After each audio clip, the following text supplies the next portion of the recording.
એમણે દાહોદમાં ગ્રીનફિલ્ડ એરપોર્ટની માટે 210 કરોડની ફાળવણી એમાંથી કરી છે.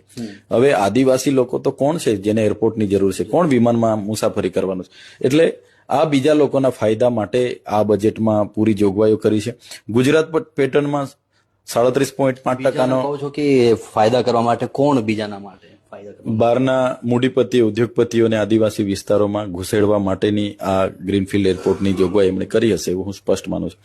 ગુજરાત પેટર્નમાં 37.5% બજેટમાં વધારો કરીને 1100 કરોડની જોગવાઈ કરવામાં આવી છે.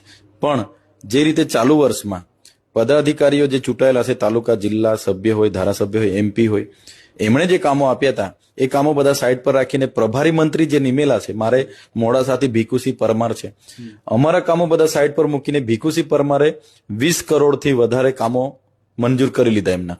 તો ડેડિયાપાડા સાગબારાની જનતાએ અમને મત આપ્યા છે. ભીખુસિંહ પરમાર